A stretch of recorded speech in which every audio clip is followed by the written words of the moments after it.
Welcome inside TD Garden, everybody. My name is Mike Petraglia, joined again by Josue Pavon of the Green Street blog, the Celtics reporter for WEEI.com. Josue, I'm stunned. I'm shocked. I'm pretty much without words, and that's hard to do in this business. 111-97, the Celtics fall in game number 2 here at TD Garden to Rajon, Rondo, Jimmy Butler, and the Chicago Bulls. The Celtics just didn't show up again.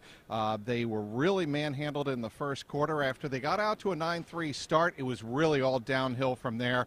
They didn't show the kind of fight and determination. And by the end of the game, when the Celtics were down 18 points, they were fighting amongst themselves. Isaiah Thomas yelling at Marcus Smart on a couple of drives to the basket by Robin Lopez. It was just an ugly night all around, and I'm just wondering, where's the leadership on the Celtics right now? I think it has to come from a few guys. One of those guys has to be, of course, Isaiah Thomas, but the other person I think it has to be is Avery Bradley. He's having a really, really bad series, Trags. He's not knocking down the shot that he usually knocks down. He seems rushed in some situations. It feels like a lot of the time he's sort of trying to force himself into the game where he sort of has to let the game come to him.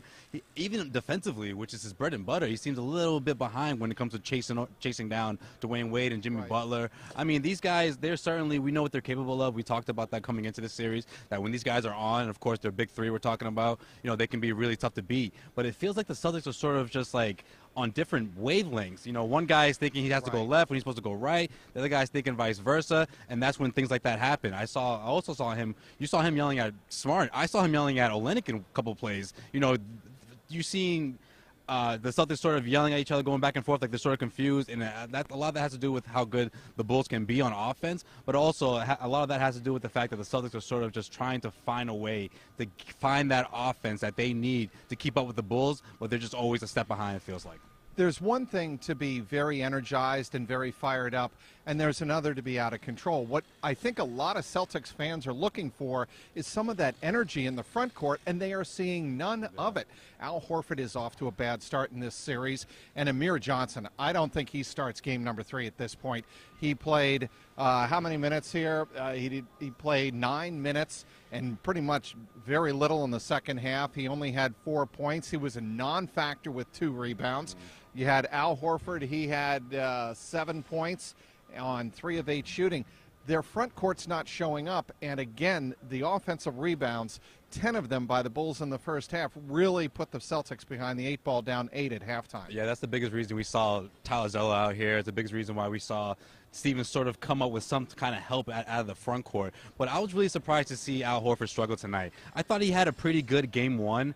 And I feel like when he really wants to be demanding and forcing the issue, he can score when the Celtics need him to. But today, he sort of reverted back to the Al Horford that we've been complaining about throughout the regular season, where he's starting to look for his guys down low, looking for those backdoor cuts. He made a couple of turnovers where he could have just easily gone to the hoop. And it was very frustrating at times, One play in particular that really bothered me where he didn't, well, he decided to take it upon himself to score, but then at the last minute he changed his mind, and it ended up being a turnover. There's a lot of situations where I feel like he can take advantage of. When Mirotic is guarding him, you have to expose that matchup. You have to back him down. Make it tough for Mirotic. Make it seem like he is the Al Horford who has a lot of playoff experience, the most playoff experience than any other Celtics player in this series, but he's just not looking like his old self. Well, you talk about playoff experience, Josue. The 3 players that were on the podium post-game for the Chicago Bulls all have World Championship rings except for Jimmy Butler, and that is, of course, Rajon Rondo, Jimmy Butler, and Dwayne Wade, and all of them spoke about the leadership that Rajon Rondo is providing. And what's amazing about it is they all seem to be playing on the same page. They all seem to be in rhythm, and there's none of that for the Celtics. And I guess that's to be expected with the lack of playoff experience. But at some point, like we have said earlier, it's got to come to the fore, and the Celtics have to do something to really impede Rajon Rondo. It's funny, it took, over 82 games for these guys to finally get it, and now they're clicking. Going into the series, my biggest concern was how are Dwayne Wade and Rondo going to coexist with each other, right? Because Rajon Rondo was coming up big in those last 8, 9, 10 games for the Bulls, while Dwayne Wade was nursing an injury. The Bulls all of a sudden sneak into the playoffs. Wade is all of a sudden, he's healthy now. He's like, oh, you guys are still in this thing? All right, I'll come back. And all of a sudden they're clicking as if they've been doing this all season long. It's remarkable when you look at it. I just feel like at the end of the day, that intensity and that experience and that sense of competition sort of comes out when it's playoff time, and that's exactly what's happening, specifically between those two guys, between Rondo and Wade. Like you said, a couple of rings between the two of them.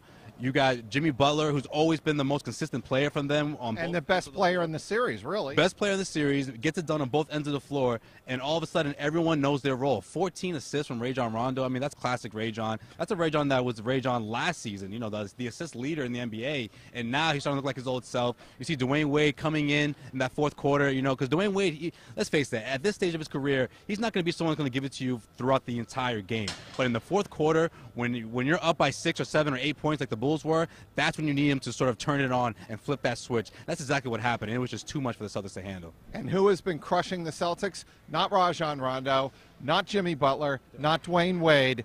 According to Brad Stevens, and based on what we've seen down on the low post, it's hard to argue with this, it's been Robin Lopez. In game number 2, Josue, Robin Lopez played 32 minutes, 8 of 11 from the floor, 8 rebounds, and 18 points. He has been crushing the Celtics. They've got to find some answer in Game 3 Friday night in Chicago. It's tough when someone like Robin Lopez is hitting those mid-range jump shots. We know Meredith can shoot threes, and we know that he can knock those down on consistent level at times. But someone like Robin Lopez, who you have to sort of keep him out of the paint, keep him away from grabbing rebounds, when he's jacking up shots and making them, and you're forcing your big man to go out there and chase him down, I think that has a big effect on the Celtics' rebounding aspect. And Robin Lopez just sort of, I haven't seen him shoot like that ever. I know Robin Lopez can put together spurts where he puts shots in the paint, but for him to be knocking down mid-range jump shots like that creates a lot of problems for the Celtics. And the Celtics are going to have to need some sort of help, especially from their bench. That second unit looks very, very weak right now. You see Marcus Smart doing what he usually does. You see what Kelly Olynyk brings to the table. But in terms of pure offense, you just don't know who is going to step up off of that bench. And right now is the wrong time to try to figure that out, especially with the Chicago Bulls team. 6 guys in double figures. They are all of a sudden, they're looking like a team that can do this every single night. And now that they're heading back home, it just puts their confidence at an all-time high, and the Celtics have to revert and show that same confidence on the road that we've seen throughout the regular season. We have to wrap it up here, Josue. A couple of things I want to get to real quickly. Fred Hoiberg has to be given a lot of credit, the Bulls coach, but what about Brad Stevens? He's now 2-10 in the playoffs, 2-5 here at home in 3 seasons of playoff basketball. Is it weird to say that maybe his guys are just sort of I think it's personnel, it's not Brad. But I don't think it's Brad. That's what I mean by that. I feel like the players just sort of just succumb to the pressure.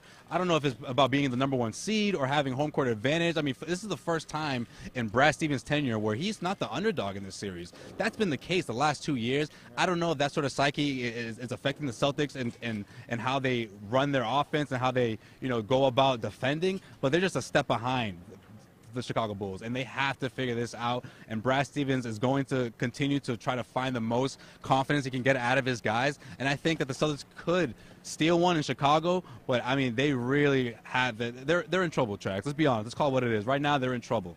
Okay, and obviously it's going to be an emotional couple of days for Isaiah Thomas, the team leader and MVP candidate, as he heads home to Seattle for the funeral of his 22-year-old sister, China, killed early Saturday morning back in the state of Washington in a 1-car accident.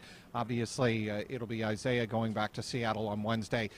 The team, Brad Stevens mentioned before game number 2 here on Tuesday night, some of the team may join the grieving Isaiah Thomas and family out in Washington if time permits, if the schedule permits, and the funeral arrangements are in place. That could be a team bonding, experience, certainly for the Celtics, certainly for Isaiah, because look, the Celtics are down 0-2, but obviously we all know there are bigger things in life, and it'll be interesting to see how that plays out in the next couple of days, whether or not a couple of the players, all of the players, the team management heads out to Seattle on Wednesday.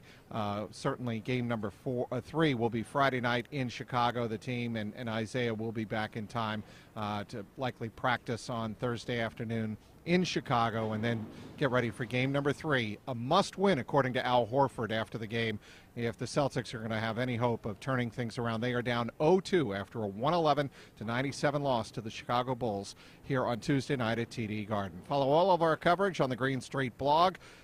Josue Pavon, yours truly, Mike Petraglia, will have you covered.